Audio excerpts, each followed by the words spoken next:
Vilas, my man. Yeah, but I don't know what's going on. I think they think I'm money laundering on TikTok. Hey, babe, John, appreciate you guys. Yo, it's good that you guys are telling me what to do because I have no idea what I'm doing. Hey, babe, John, maybe we should just start battling. Hey, let's just start battling. Bro, how the gift stopped. Yeah, my wife is here, and I was trying to ask her like, what's going on, you know? And she was like, I have no idea either. Lucky you guys knew to tell me, get off my live and restart.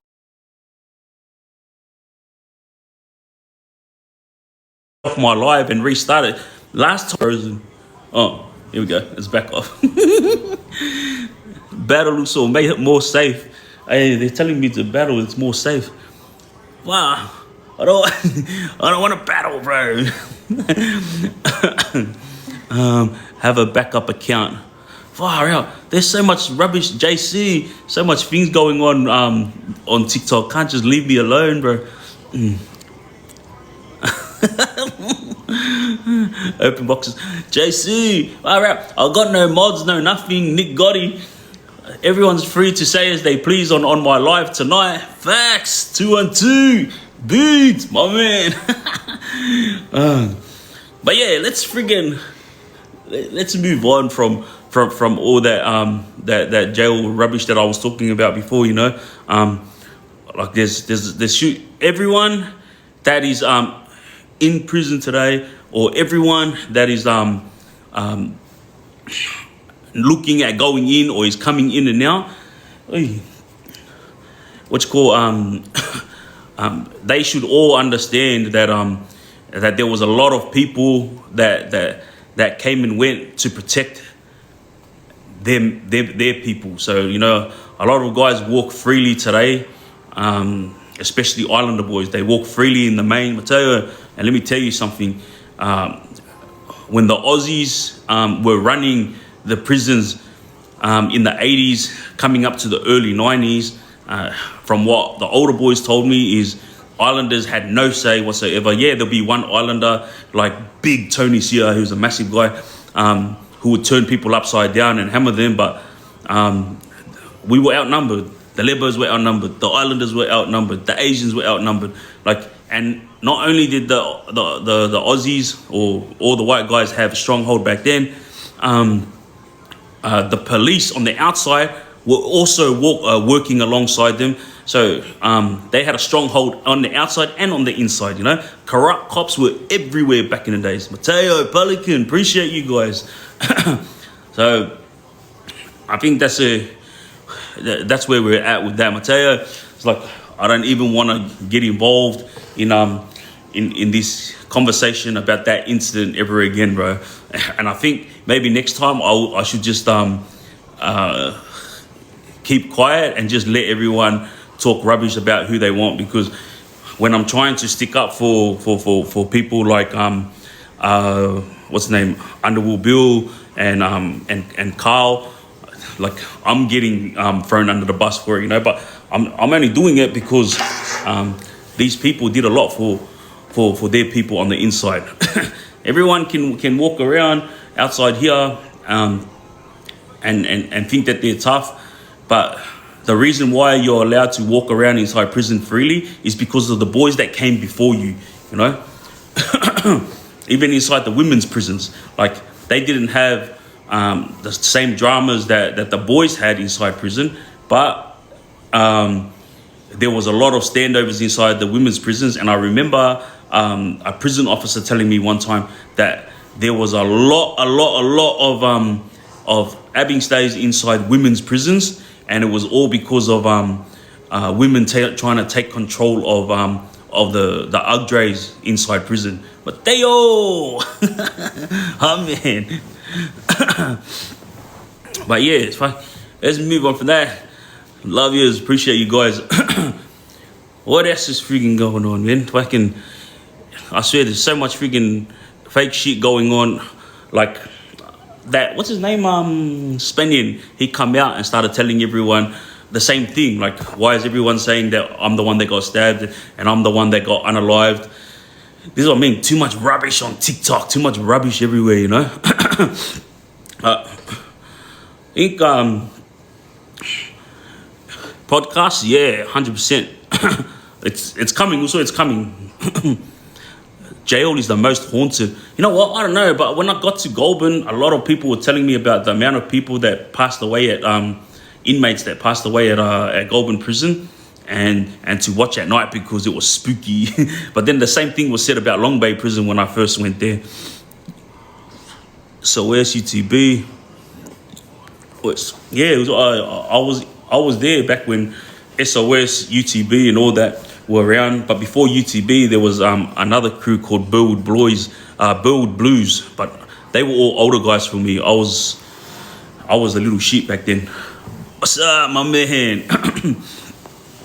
Tonight, I swear, I wasn't even supposed to go live tonight. I just got on live tonight because the wife is feeling better now, and it's better than going out and just Moe 89 going out. Like, I'd rather just kick back at home with the wife and then just go on live and enjoy my time with you guys. Whoa, Moe 89. Woo, solid. That was solid. Islanders, Asians together in the 90s. Yeah, of course. The Islanders and Asians were together in the 90s, you know. Facts only, my man. Oh, yeah, in deportation. BI gang, Oz. Bro, there's a lot of gangs that came and went. You know what? Let me put it this way. Every gang that existed back in the 90s, there is none more. All the gangs that were banging back then, and I'm talking about the gangs that had massive names, you know, like 5T and all that. Like they are no more, you know what I mean? Blues, the Syndicate. I mean, you still got the bikie gangs, but heavy with the bikie stuff, I swear it's ugly. I don't even want to talk about it. Who's this? You look chick. It's just me. It's like generational. Nasakel, you look chick. It's like with bikies, their family members will join, and then their friends will join. And I swear to you, like it's ugly. Nasakel Blues, my man. It's ugly because they bikies, being around them my whole life, they change their colors as much as they change their undies, you know what I mean? They jump from gang to gang to gang. And there was a story that I told probably about a month ago. And then I had one of the bikies reach out to me, and they were like, bro, can you please not speak about our crew? And then I looked at the message. I'm not going to say who it is because I don't want to put the bloke on show. And I was like, mate, you only just became a somebody in your gang. I said, I was there when all the rubbish was going on. I was there through the thick of it. Like, they never messaged me again trying to talk to me like you were there when shit went down, you know? I go, I can say what I want to say on TikTok because I was a part of it. No one's getting charges over it. I'm just telling these stories because the younger generation can learn from it. You know, the amount of two-faced people inside gang life is the reason why I pushed a lot of people away. Deanne, appreciate you, Blues, my man. When I got out of prison, I've been out for 4 months now, yeah. And when I got out, those that came and picked me up are the ones that I consider family. I was picked up in a Rolls Royce and all the other luxury cars. Yasmilas, love ya, appreciate you, change. And when I got picked up, I was taken straight to a hotel, Barangaroo, hey babe. And it was at Barangaroo, Blues, change. And I got married the day I got out. So the boys drove 4 hours or 6 hours. Yeah, the boys drove 4.5 hours to come pick me up. My brother and other boys that I consider family. As soon as they picked me up, they drove me straight to Barangaroo, and I got married that night. And the only people that I invited was my wife's family and my family. My wife's parents and my parents, yeah? And my wife and I only had a month to organize it, because if you guys didn't know, I had copped 10 years with 7 years on the bottom. So when I finished my 7 years, kings, I didn't know whether I was going to get my parole. They could have knocked me back another 1 year. You chick. But I thank God every day, because he was the one that gave me the opportunity to come home, you know. Like, I did run amok inside prison, but I also did try to stay out of trouble. Like, I actually tried my best, you know. Like, what can I do if trouble comes to me, you know? Like, I'll give you an example of one incident. Natsia Blues, appreciate you, love yous. The syndicate, my man. So there was an incident that happened at Silverwater, yeah. This guy came in, and one of the boys from Campbelltown, I think his name was Loco. He came to me and he said to me, "Oh, also, there's this bloke here, Team Blues, and he wants to talk to you." And I go, "Who is it?" And he goes, "Oh, apparently he used to be OC." This is, for those of you who don't know this gang, it's a gang that I don't get along with, yeah.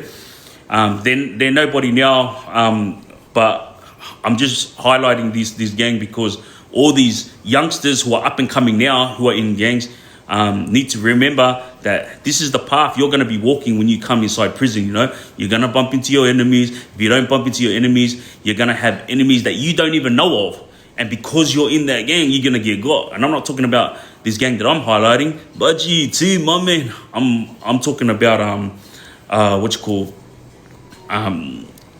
this, I don't want to say this gang's name again, but yeah.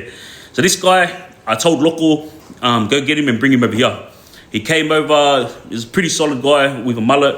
And I said to him, "Oh, are you in that gang?"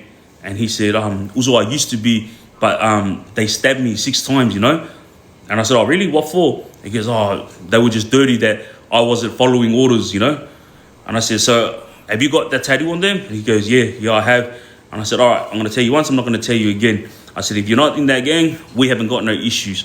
And I said, "The next time I see you," I said, "you better not have any of that those tattoos on you, yeah?"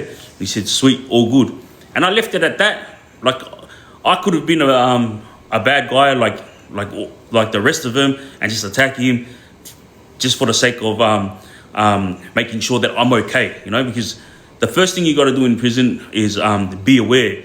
And if you think there's a threat, you attack straight off the bat. Doesn't matter. Like, every single person inside prison knows what my brother 212 Heat is like. He's very, very paranoid, but he's the type of person who's paranoid for a reason. So if you look at him the wrong way, he's going to lay you out. Now, if he thinks that you're conspiring, he's going to lay you out. Like, this is the type of person he is, but it's because of the environment. Yeah? The environment creates this atmosphere, and so you have to adapt, all right? And I was the exact same way. So I explained to this guy, I'm giving you leeway. Now, there's one thing my brother 212 Heat used to say to me as I was growing up a lot. He used to always say to me, "Uzo, I love you, but straight up, you're going to get ill-cade one day, you know?" And I go, "What do you mean I'm going to get ill-cade?" He goes, "Brother, get straight out, Uzo, you're too kind-hearted." Fuck, you dead, bro. You keep letting all these people walk all over you. He goes, "I know you can beat them all in a fight and all that." He goes, "That's not the issue. The issue is you keep giving people a chance after chance after chance after chance." And he goes, "And then one day these people are gonna come back and they're gonna take your life." You know what I mean? So this is my brother's words to me as a kid. This is not as adults in prison. This is as kids, you know. Nasa, love you, appreciate it. So when I bumped into this to this guy that came into the wing, and I asked him the question, and I gave him fair warning. You know, if I ever see him again with those tattoos, then I'm gonna have to do something. You know, he said yes. I shook his hand and I let him walk away. But if I was like my brother, or like a real gangster supposed to do, like a real gangster would have just attacked him, yeah. But I'm not about that. Like, my thing is, if I have an issue with you, yeah, I will attack you. If you step on my toes, I will attack you. But people who were innocently being recruited by these so-called religious people, what you call, playing God when they playing what you call the church card, when they're in freaking danger, but as soon as they're in their element with their team, all of a sudden they're gang related again. All right, so don't get my words twisted. All I'm saying is what's called, this guy was there, and I let this situation go because that's the type of person I am. I wasn't gonna stomp all over him just to prove a point and send a message back to that crew, because that's what I was supposed to do. As a gangster, I'm supposed to do that. It doesn't matter if he left the gang, doesn't matter if he got abstayed by that gang. As a real gangster, my job is to take care of this bloke, and send a message back. Every single person from your crew that comes my way is gonna end up like this person. But like I said to you guys, Nick Gotti, I didn't do it, and there was a reason why I didn't do it. It's because I knew for a fact that a lot of innocent kids were being recruited into this crew, and then all these kids were getting put frontline when they come to face us older boys. And then when boys like myself and my brother and Tala, like I can name all the boys that were involved, were friggin' annihilating these guys. These young guys were like, far out, Chris, why the hell did I copy? I don't even have issues with you. And they didn't realize it's because they joined that gang, or they didn't realize we saw the tattoos on their knuckles and shit. So back to the guy that walked in. He was there for about 2 weeks. He came for court, and then he went back to Bathurst. Bathurst is where this gang was based. Like, a lot of their crew were there at Bathurst. Anyway, I went on doing my time and didn't really think much of that guy anymore, yeah? Again, come about 2 months later, I'm in Segro because I got in trouble, and then someone starts telling me a story that this bloke is at Bathurst telling everyone, I lifted up my shirt, I showed Triggz my tattoo, and he shit his pants, he didn't want to fight me. And I was like, nah, come on, bro. He goes, yeah. And I go, what did the guy look like? He goes, an islander with a mullet. He was telling everyone that he offered you out, you didn't want to fight him, and the only reason why he didn't get you was because other islander boys were telling him, bro, like, if you do it, we're gonna stick up for Triggz, And I was like, wow. Like, I let this guy go, out of the kindness of my heart, and then he goes and he says this, and I was like, whoa. Anyway, this is what was happening time and time again, yeah?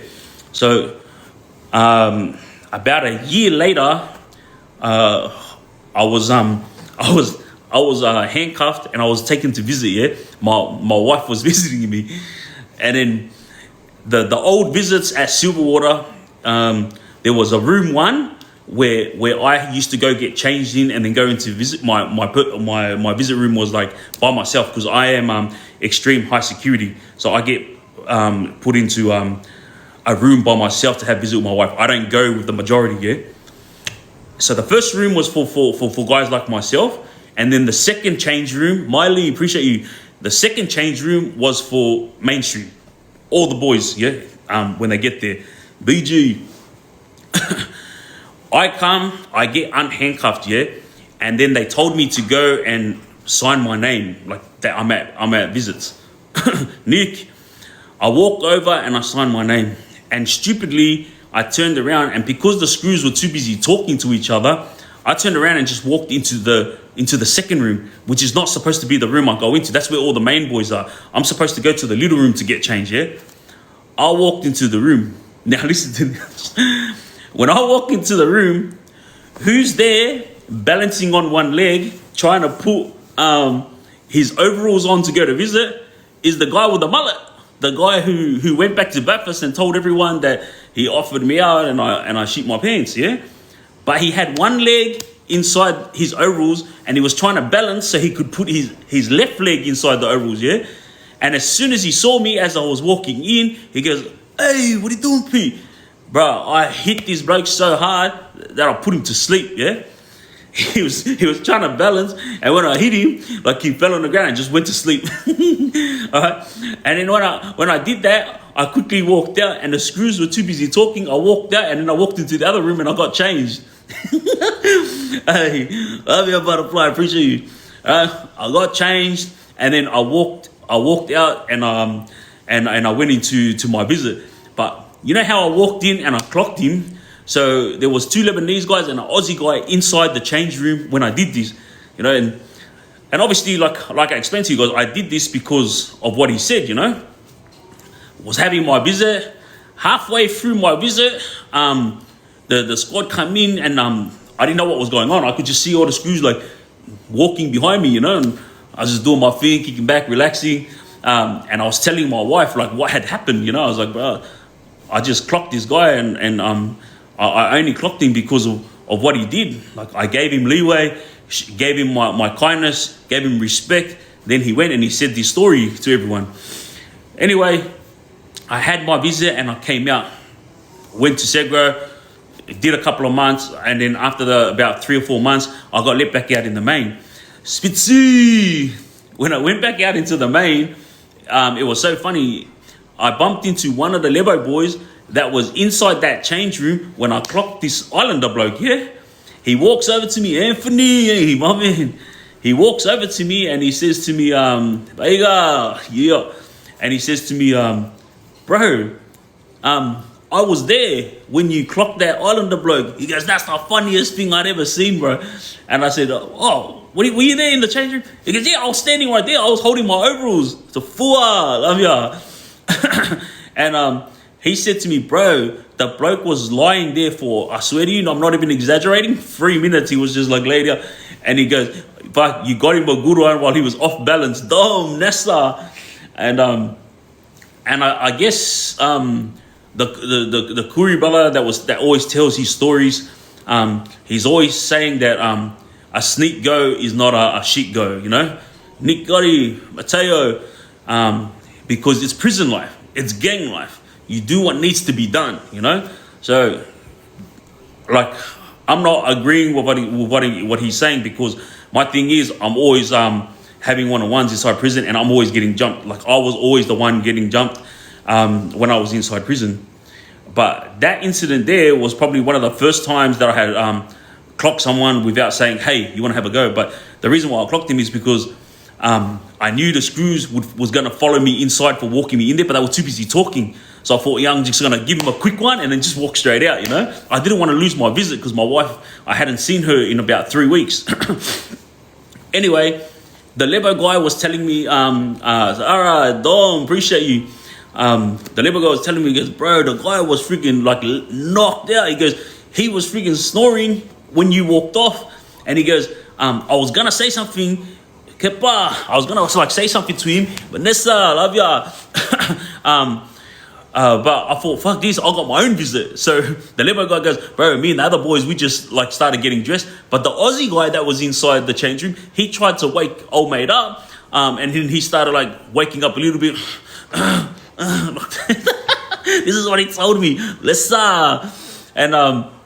and apparently like he came to, and I didn't realize that when I had hit him, I split him, yeah? So when he put on his overalls to go out to visit, he come out and the screws realized, Tara, Anthony, appreciate you.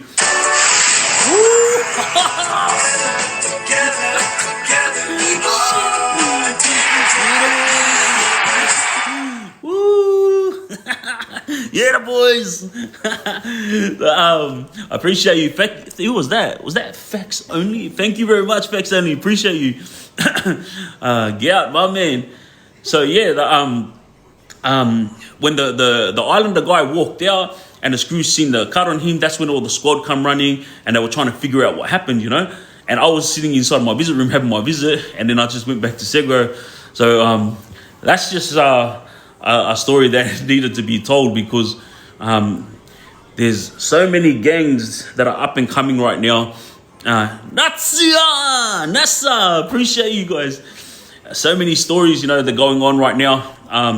about all these young Islander gangs, and bro, I just keep stressing, you know, I got I get so much anxiety thinking that I'm one of the reasons that these youngsters join gangs, you know.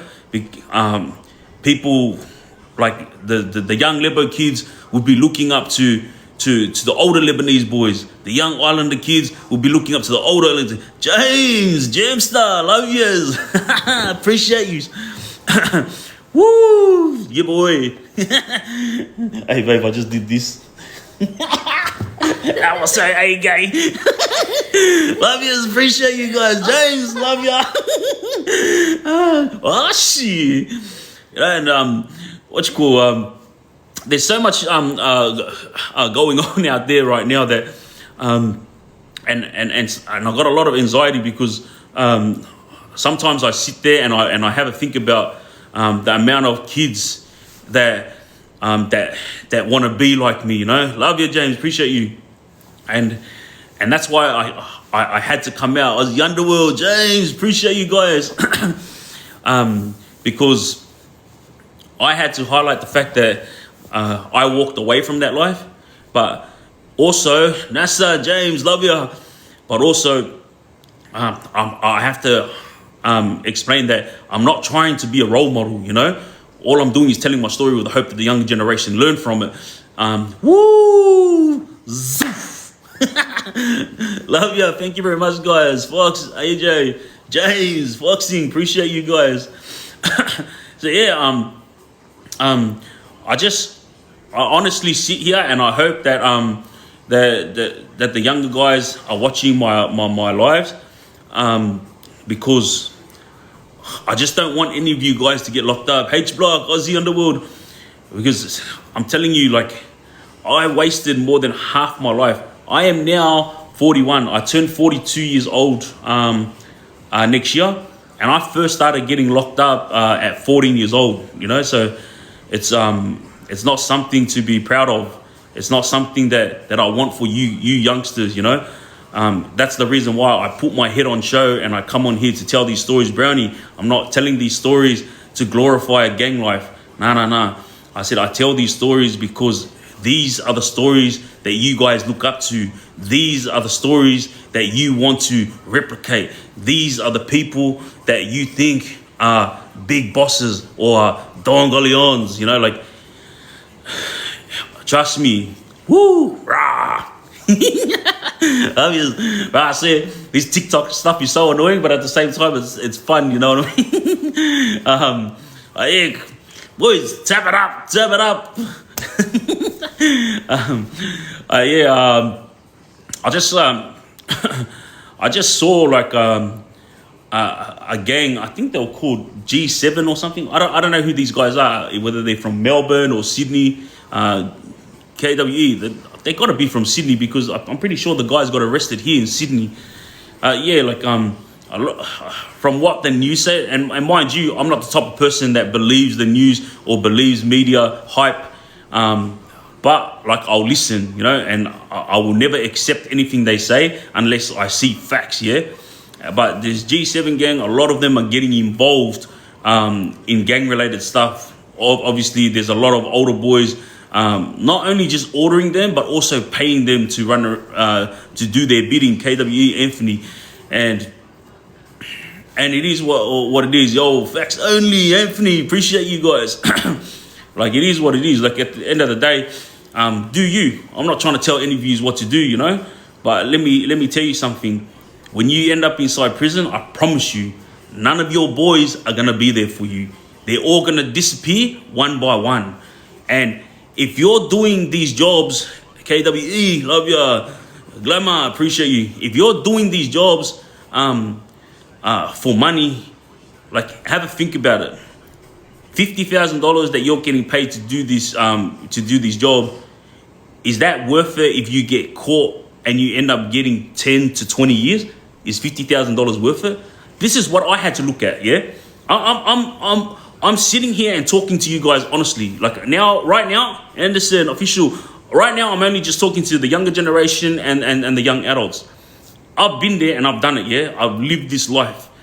And when I had a look back at it, NASA Glamour, I thought to myself, wow, how stupid was I? Like, everything I had done throughout my life, woo, James, love ya, appreciate you, woof. Yeah, the boys. Everything I had done throughout my life, so, wow, it wasn't worth it, you know what I mean? Like, appreciate you, thank you, James, wow. I did, all right, let me hit it. I did, when I first came to prison, I did 3.5 years straight. Then I did 10 years straight. Then I did 7 years straight, yeah? Oh, sorry, the first one was 4.5 years. And then the second one was 10 years. And then the third one was 7 years. Nothing to be proud of whatsoever, you know? Like, I'm not here trying to bridge up because of the amount of time that I did, yeah? I'm here just saying, what a waste of a life. Let me put it this way to all you youngsters out there. How much is that? There's 10 years, 7 years. That's 17 years that I did, plus 4.5 years. 18, 19, 20, 21. So 21.5 years, yeah? That's not even including juvie. 21.5 years. What's called is the amount of time that I lost. My young adult life here, I lost it all right? Nothing to be proud of. But let me explain something. You know, if I had worked the job during that 21 hours, nuclear, appreciate you, damn boy, looking good. If I had worked a 9-to-5 job during that 21 years, bro, I would have owned a house like 5 years ago. NASA, appreciate you. You know, I would have had a nice car. Like, James, love you. NASA, Caesar, woo, yeah, the boys. But all that time, out of all that time that I served inside prison, what did I get out of it? A reputation. What's that going to do? Is that going to bring my parents' health back? No. Is that going to buy me a house? No. Is that going to, help me live a longer and better life? No, it's not. Like, it's only if I learn from my mistakes, you know, that's what I'm going to get out of it.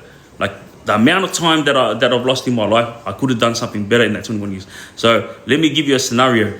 Someone said to me before that he would do a 20-year lagging if he was given $10 million, yeah?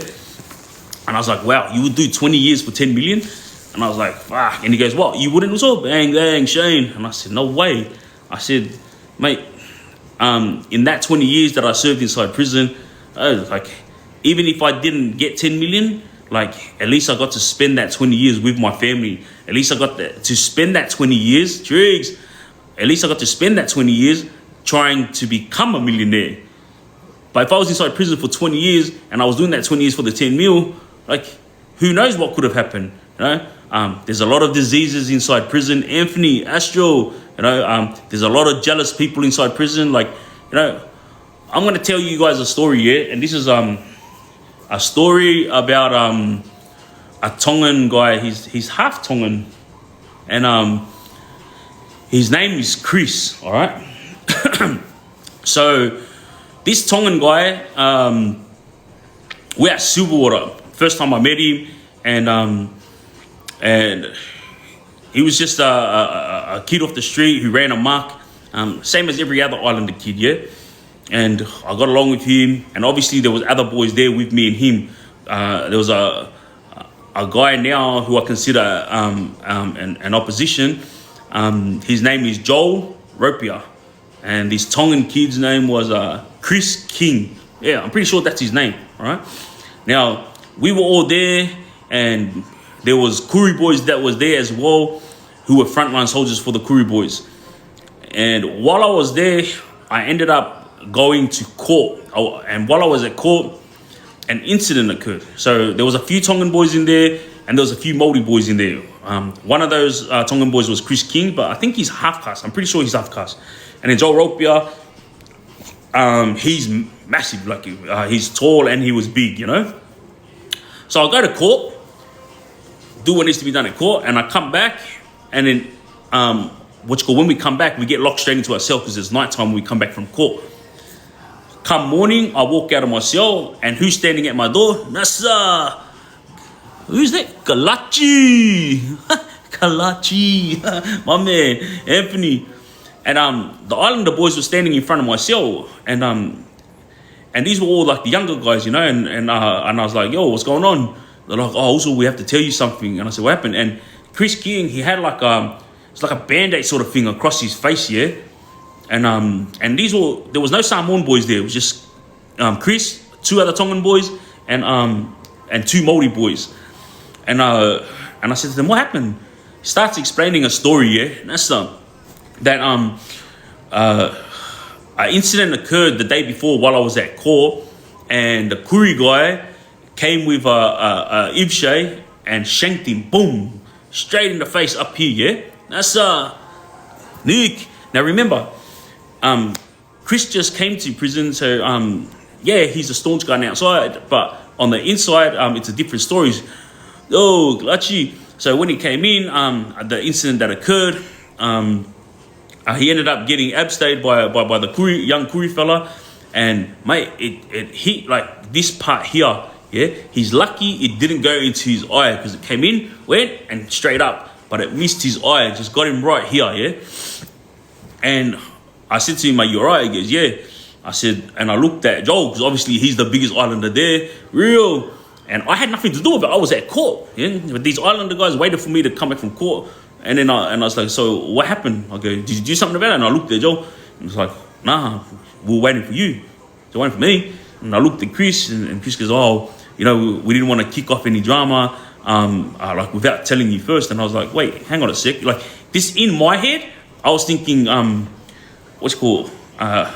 You know, you got stabbed, and the first thing you do is like go on with it, yeah? But remember, these boys, I'm pretty sure all of them, it was like their first time in, except Joel. He'd been in and out. He was like the oldest one out of all of them. And when they came over to me and said this, I was a bit dirty because I was like, fuck, you know, I just want to kick back and relax. These youngsters just brought drama to my table, you know, and what am I going to freaking do? Like, I can't just stand there and leave it because then every Aboriginal is gonna look at us and think that we're weak, you know, and you can't have that in prison. If someone puts you down, you have to do what needs to be done. And don't forget, when I'm telling you guys this story, I'm not trying to glorify a gang or jail life. I'm just telling you this story because there's a reason behind it, like, you know, learning curve. So after the Islander boys told me what happened, I said to them, all right, follow me. We'll go confront the situation. All the Kuru boys knew that I was gonna come, obviously because I was a part of the racial war, but now there was no racial war, there's no racial tension. Everything was done and dusted. It was just bikies that were going to war inside prison, yeah? But obviously the boys that got Chris, the one that got him was Kuru, and his protection was from the Kuru boys. And so when I walked towards their door, I remember one of the young fellas saying to me, he goes, oh, Uzo, he goes, you know, the Aboriginal boys? And I go, yeah. He goes, they told us to make sure we don't tell you what happened. I said, why? And he goes, oh, because they were saying if you tell Pete, like, there's going to be a war. And I was like, far out, bro. Anyway, I just kept walking, and I walked straight into the cell where all the Kuru boys were sitting around. There was about 8 of them sitting in a semicircle, yeah? And there was a Aussie guy named Billy who followed me, all right?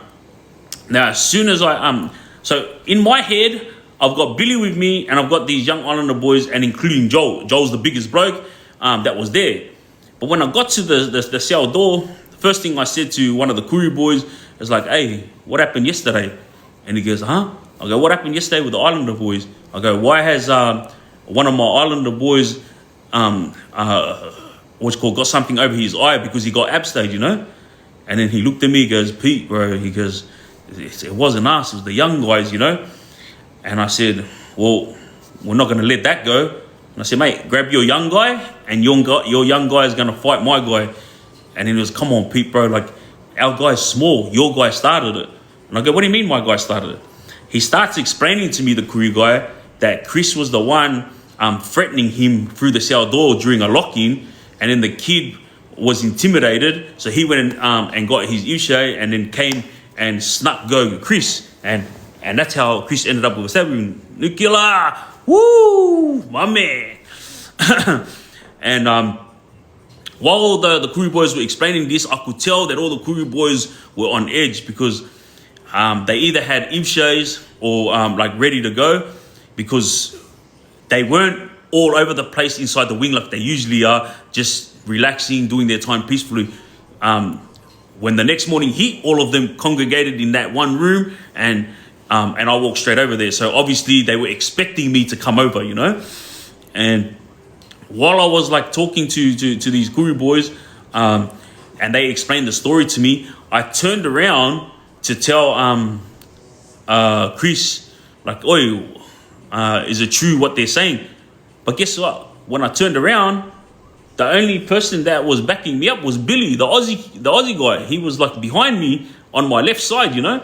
And I looked around and I seen Chris and Joel all standing like near the stairs, which was pretty far from where I was. And I was like, I was like, hang on a sec, this is not my drama. And I'm over here talking on your guys' behalf, and you guys are standing like freaking 10, 15 meters away from me, you know? And yeah, maybe they were standing over there because they were getting ready to back me up. But mate, I'm going over there to confront these Aboriginal boys for your situation. You should be behind my back, watching my back, you know? Like, but they were standing like 20 meters away from me. So anyway, the Aussie brother, Billy, that was with me, he stood staunch by my side the whole time, and he never left my side while I was talking, you know? And I said to the Koori brothers, I go, look, I don't want no racial wars to come out of this again. I said, I don't want no issues. But the young fella that came with the Ivshay, he should have came from the front, but he came from the side. And I go, now Chris has got friggin' a mark on his face. And I go, mate, imagine if Chris went home with friggin' one eye to his family. You know, this is what I'm saying. Now, I don't care how small that kid is. Get him into a cell. Chris is going to come, and them two can have a fair one-on-one. That's it. James, Nasa, appreciate you guys. And then the Koori guys said, yeah, sweet, we're going to go talk it out. Koori boys went from pod 10 we were in. Yeah, it was pod 10. They went over to the pod 9 boys, started explaining the situation. The pod 9 Koori boys called me over, obviously, because CJA and Glamour, appreciate you guys. The Koori boys in pod 9 called me over, obviously, because we're all from the racial war era. And when I walked over to talk to them, they're like, Pete, like, bro, what's going on, man? Like, why are you trying to put it on our boys? And I'm not trying to put it on your freaking boys. And I turned to the one that was talking, I go, bro, am I trying to put it on you? He goes, nah. He goes, bro, I wasn't saying Pete was trying to put it on us. I was just saying, like, he wants us to organize this, the young fella to have the one-on-one. But, bro, the bloke that Pete wants him to fight, he's massive, because Chris was a big boy, you know? And then the Koori boys from pod 9, they turned around and said, look, Pete, bro, that's an unfair fight. And I said, I don't care. I go, look, either that happens, or I'm going to give you the Ivshay. You guys give it to the young fella, and he can fight me. I go, I'll have no Ivshay. I said, I'll give him that. We can have a one-on-one. He can have that in hands. But tell him, if he takes that option, then you better make sure that he does damage, because if I take it off him, I'm going to fucking finish the job. And then I said to him, so you tell him that when he comes here, he has two options. Have an Ivshay and fight me, or he can go fight Chris one-on-one. Anyway, we walked away. We left it at that. And then the Koori boys walked over and said, yeah, he chose to fight Chris. I said, all right, sweet. I go, just have a fair one-on-one and we'll leave it at that. Like, we don't want this thing to break out into other prisons, because that's what used to happen back in the days. If a brawl or Abingstay or something happens in one prison, it'll break out in all the prisons. That's how it was back then. So we all gather in front of a cell, and Chris goes in. Remember, Chris is a big boy. Now, the name of the Koori that he was fighting was Feather.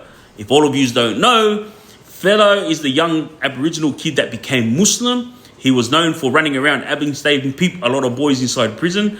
And that was his claim to fame, you know. Like, he wouldn't hesitate. He would always put one in you if you F around with him. And he's small. So Feather is the one that ended up bumping into Bass Hemsey. He became a Muslim. He ended up joining BFL, and obviously BFL was a massive gang back then. And then fast forward many years later, Feather ended up snitching in Bass Hemsey's whole operation. Yeah, so the cops only knew about certain things when it came to BFL, and BFL, like, you had Fayed Kwame, who was running one side, and you had Bass Hemsey's side, which was LC, Lil Crazy, who was running another side. These guys had a big internal drama, and then there was a lot of ooting shows and stuff that happened, and these boys ended up doing long time. Fayed Kwame still locked up now. And for those of you who keep asking me to talk about Fayed Kwame, but look, if you really want, I can explain certain situations. But as you guys know, Fayed Kwame has been through a lot. I can't tell his whole story in friggin' one live. Like, this guy's story is so big. It's just like Bass Hemsey. His story is so massive. Just like Nick Canaan, his story is so massive. You know, if I say something about these boys, I can only say certain stories. Also, a brother named Abu Sar Sultani. This guy's the brother's doing life now. You know, I think it's triple life he's doing, and I can tell Abu Zar's story. But the problem is, the bloke's got a massive story. There was a big massive story that just came on TV about Abu Zar Sultani, and I'm not going to sit here and try to explain his whole criminal story because it's too much. And so I'll tell little increments here and there. But let's go back to this situation. The one-on-one was about to happen inside the cell, and Chris is way too big. So when the young Feather, who was a skinny little Kuru kid, went to have the one-on-one with him, Chris threw him around, beat him up, dropped him probably about 5 times. And then the reason why the rounds ended up being 5 rounds was because every time Feather got dropped, the crew boys tried to say that's enough. And I was like, nah, again, like that. Round 2, he got dropped again. And then the crew boys tried to stop him. I was like, nah, round 3. And I would pull Chris to the corner and I would whisper in his ear, F this cunt up. I said, you almost lost your eye. F him up. So every time Chris would go in and fight him again, but Chris would just keep dropping him and dropping him. So probably about 5 to 6 times that Chris dropped him, yeah? And then that's when I was satisfied that it wasn't even, because obviously he used the Ivshay into fucking Chris's eye. But at the end of the day, Chris was satisfied with the fact that he got his little revenge, and the Kuru boys were happy that, and I was happy as well. The Kuru boys and I were happy that this drama didn't break out in the wing and then end up breaking out into all the prisons. That's it. So that incident was finished, all right? And then as I was about to leave Silverwater, Chris was very thankful, like telling me that he was very grateful for what I did for him. No one else was willing to stand with him because, you know, when he got overstayed, the other boys should have jumped in straight away and attacked, but everyone just stood there. No one did anything for him, you know, and then they waited for me the next day to come out of my cell so they could confront me with this situation. Anyway, Chris said to me, if you need anything, let me know, and he gave me his phone number. I went on doing my time because I was serving 10 years at the time, yeah? I went on to do my time, and then one day I was sitting at Goulburn, and someone said, hey, someone wants to talk to you. And I said, who's that? He goes, Chris King, he's on the phone. And I was like, oh, cool, I'll go say hello. Remember, I haven't called him in a few years since he went home. Astro! I get on the phone, I'm like, yo, what's happening, bro? And he starts saying to me like, oh, bro, I haven't forgotten you. Just wanted to say hello. Yeah, I'll go, fuck, man, I remember who you are, and I appreciate it. And he goes, is there anything you need? And this is the funny part, is I go, you know what? Stuff it. I went out of my way for him. I'm gonna ask for something. I said, bro, can you do me a favor? Can you send me $50? It was only $50, yeah?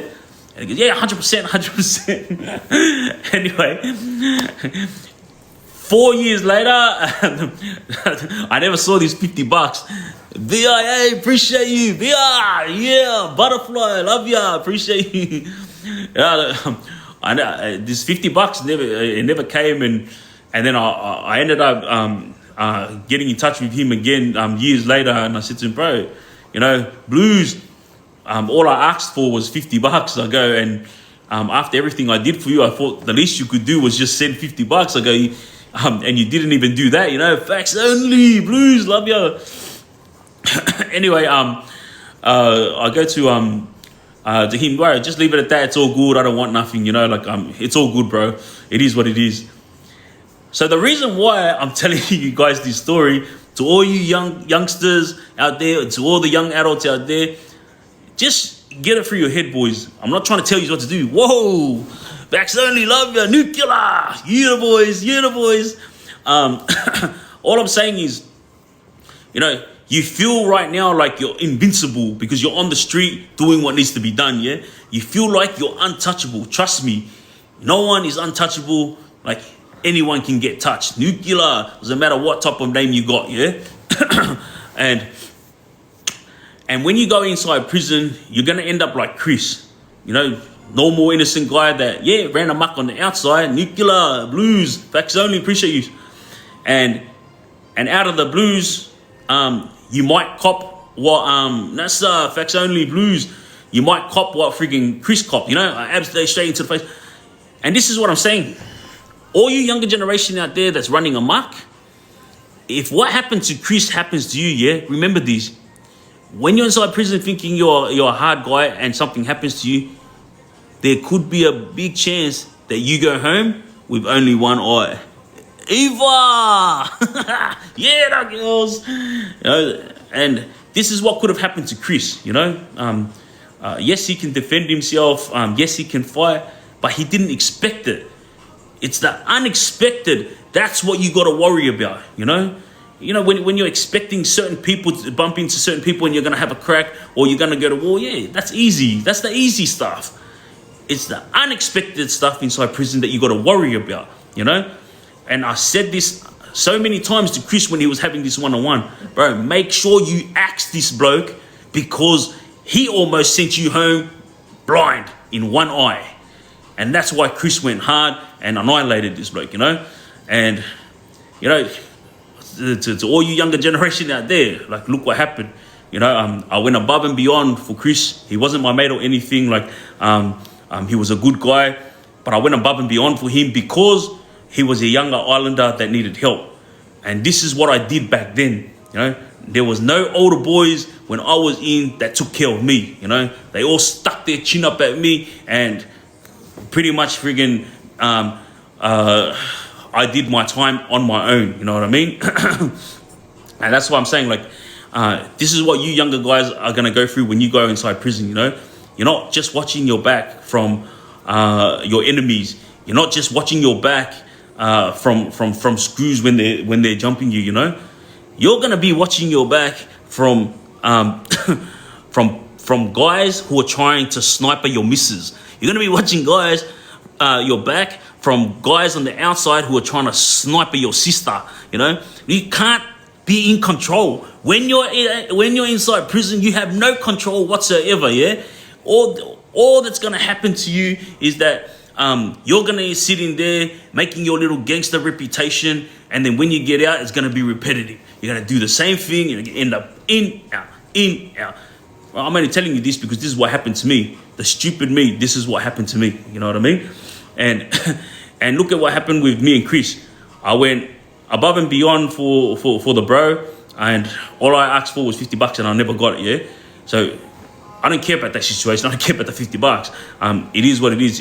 Chris was young. I'm 100% sure that if Chris was my age and the same age as me and I had asked him, 100% he would have given it because he was outside. It's not like I was asking him and he was in jail. He was outside. And if someone like Chris couldn't even give me $50 after I went above and beyond for him, what makes you think that you're going to get anything from these older boys who are ordering you to do Erdemaze, who's ordering you to do Uding What makes you think that they're going to go above and beyond for you while you're inside prison? Tell me that. You know what I mean?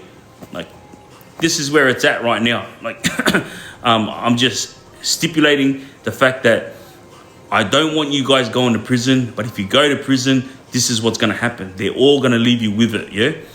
especially the older boys who used you to go and do those their bidding.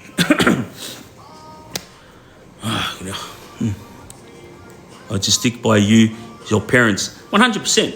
You know, parents, missus, like wives, they're the ones who are going to end up doing it hard when you go inside prison. They're the ones who do the time. Nurse, Nessa, I love you. Like everyone can sit around and do this gang rubbish, but at the end of the day, it's those who love you most. They are the ones who end up getting hurt. You know, when you're inside prison, you're getting 3 meals a day. You got security. You know, like you know, the little internal dramas, it can be stopped by officers when you get chucked in Segro. But outside, like all our family members, Nasa, Adam, appreciate you guys. All our family members, they're the ones who are going to be struggling with because of your stupidity. Yeah, who am I to talk? You know, I'm just explaining these stories with the hope that you learn from it. But I put my parents through hell. I put my family through hell. And that's the reason why I'm telling you guys these stories, because I don't want you guys to end up in prison and then this is what your families go through. Trust me, that little bit of money that you're making from these things that you're doing, it's not worth it. And I'm not trying to tell you guys to go get a 9-to-5 job, bro. It's the era of technology. I say this time and time and time again. Crichton, love ya. Thank you, Murray. Appreciate you. That you guys are so lucky.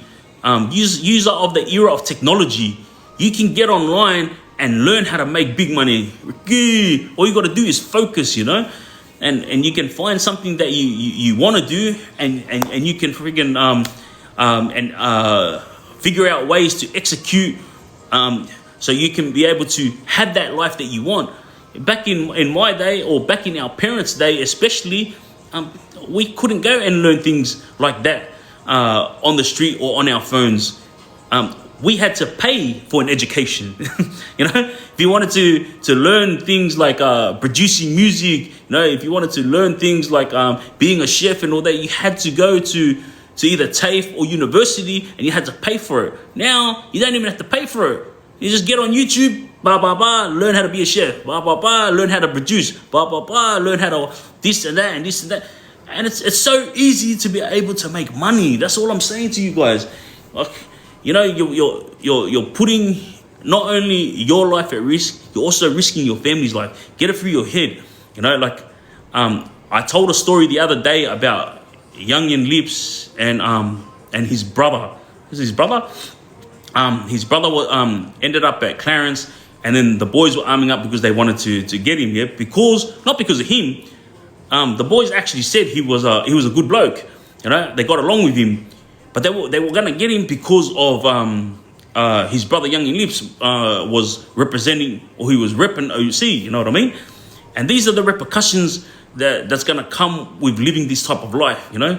You're not the only one that's going to get hurt in the process. It's also your family members and your friends, you know?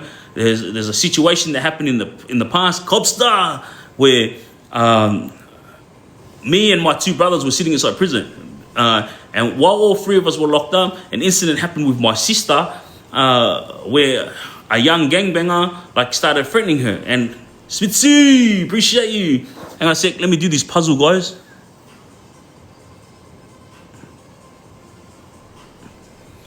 Yeah, the boys, not an AI, not an AI.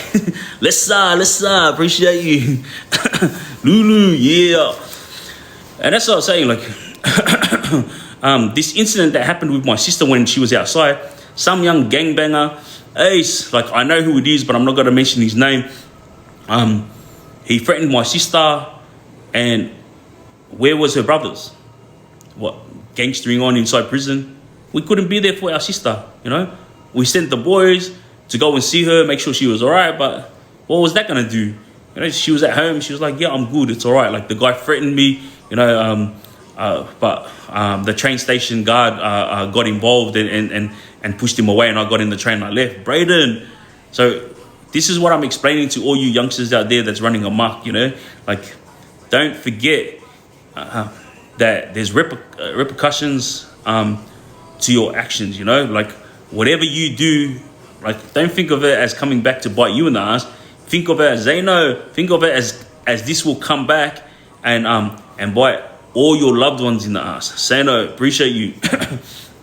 Trust me, a lot of the urdumays that's happened in the last 5 years, a few of them I know for a fact, they weren't even in and amongst the drama that occurred. The reason why they got O'Shea was because they were with that family or because they were with that crew.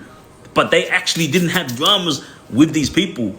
But they got O'Shea for being a part of this freaking this life when they chose to roll with this family. Yeah. Hence my reason for saying every single week to all the 9 to 5 guys, like, trust me, peace, God, appreciate you, God. I say it all the time, like, you know, if you're living a 9 to 5 life, good on ya. But if you're trying to balance a bit of selling on the side, trust me, where once the cops catch you and you get locked up, you're gonna regret it. You know, I think one of the biggest things that I learned is Mr. My man, that I learned was I regret what I put it. I regret getting a criminal record. You know, like, a criminal record stopped me from doing a lot of things, and it stops me from doing a lot of things today. You know, yeah, I appreciate you. Like, if I didn't have a criminal record, I would have been able to succeed a long time ago. But due to my criminal record, I'm not able to do much. Tommy, and this is the same thing that I explain to all you youngsters out there all the time, you know. Number one, I don't want you guys to go to jail. Number two, if you got a criminal record and you're a juvenile, it doesn't matter because that criminal record doesn't stand. Once you turn 18, that juvenile record is all, like, disappears, yeah? It'll still be, yeah, in the system, but it disappears. No one will ever know that you done juvie. So once you turn 18, there you go. Like, you have a new start to your life. Start fresh. No, it's on you. But if you do have a criminal record, like, all I'm asking is that you hear me out and you just sit with your partner or with your parents and discuss what you're going through right now. Because one of the most important things is talking to someone that cares. You know, whoever it is, like, reach out and talk to them. You know, I get over 100 messages a day and I can't friggin' keep up with it. A lot of people are asking me for help and asking me to reach out. You know, I apologize from the bottom of my heart if I don't message back or if I don't call back or call when you ask. Well, I get so many messages, so I'm trying my best to keep up. And if I don't, like, trust me, I will sooner or later as soon as I get to it, but it's only when I get to it. Take care. Appreciate you guys. Aaron. Young, my man. Let's try to. Bro. Dude, I'll tell the story of my brother and Issa, that situation, my next live. Oh, actually, not my next live, the live after that. You know what? Because I've got the version of that story from all of Issa's mate, but I've never gotten the version of that story from my own brother. My brother doesn't talk about incidents that he's been in with me. His thing is, if he has an issue with someone and he takes care of it, it's done and dusted there. He doesn't bridge up about it unless they say something, then he'll take care of it. If you guys didn't see, there was someone that asked me to speak about the story when Issa Kafavalu, he was the leader of S2F, tried stabbing my brother at Shortland prison. And I just explained then, I know the version from Issa's side because I heard it from his own mates, but I've never heard my brother's version. So let me ask my brother, and then I'll come down and I'll tell you everything about it. Oh my gosh. Who's this idiot that's talking about New Zealand?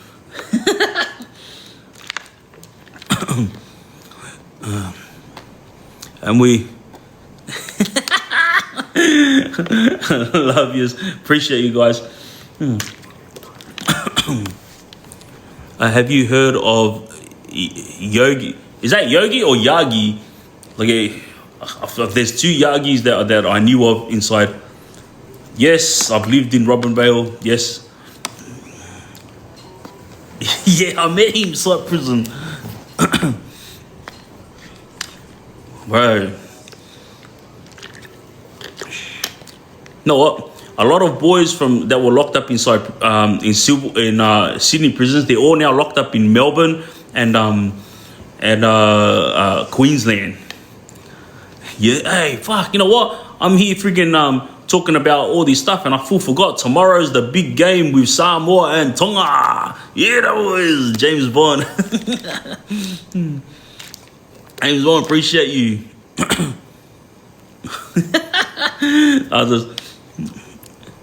S2F stands for syringe. Open. I don't know. I haven't heard from the guy since 2013, 14. Yeah. Matema Tonga Zeno. Hey, someone just wrote, what about Triggz versus the Sudanese boys? I don't know what you're talking about, bro. Did someone say that they had fight with me? C stands for, did you meet? I said, nah, sorry, I didn't meet that guy. Hey, whoa. Vietnam. Hey, I think someone is Vietnamese. He just wrote, Mate ma Vietnamese.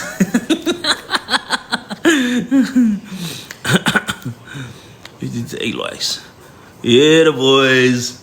I appreciate you. I appreciate everyone that's been sending through gifts and everyone that's been pumping the likes. I just came on tonight just to have fun. I wasn't even here to tell any stories. I just came on here to have fun. Yo, James, love you, brother. Appreciate you. Yeah, the boys.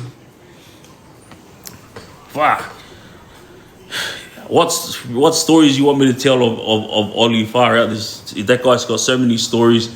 He got charged with murder. Now his murder charge got dropped. Like, mate, there's story after story from all the Syrian boys, the Lebos. I think, you know what? I should tell that story about that fight. I don't know if tonight be the night. I should go. Give us. You know what? Not tomorrow, but on Monday. I'll go live on Monday, and then I'll tell you guys about the fight between Abu Zar Sultani and Faid Kwame. Yeah, how's that? I don't want to tell it tonight because that's actually like a big story in itself. Everyone's going tonight.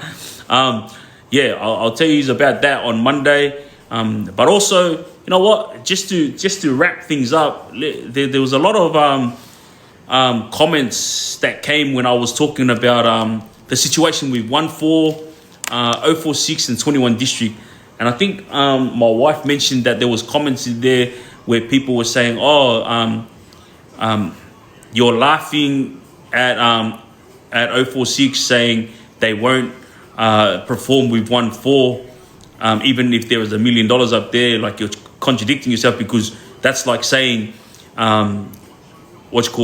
you would mix with what's his name, Tommy, appreciate you go, you would mix with your ops, you know, like, it makes sense. But as I said at the end of my live, for those people that was like sniping me with little smart ass comments, I understand, trust me, I understand you weren't trying to be a smart ass. I understand that you were just trying to highlight the fact that I wouldn't perform with my enemies, especially when lives were taken. Yeah. So if you had listened all the way to the end of my live that day, I was actually saying I'm not trying to belittle 14, 21 district or 046. If you understood the narrative that I was trying to push, is the fact that these guys were enemies, yeah?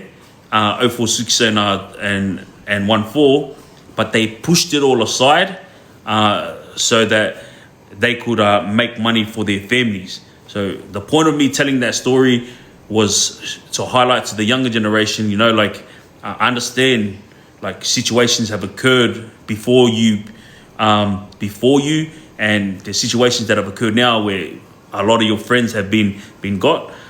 But if 14 and 046 can drop those issues, you know, and make something of themselves, then you can too.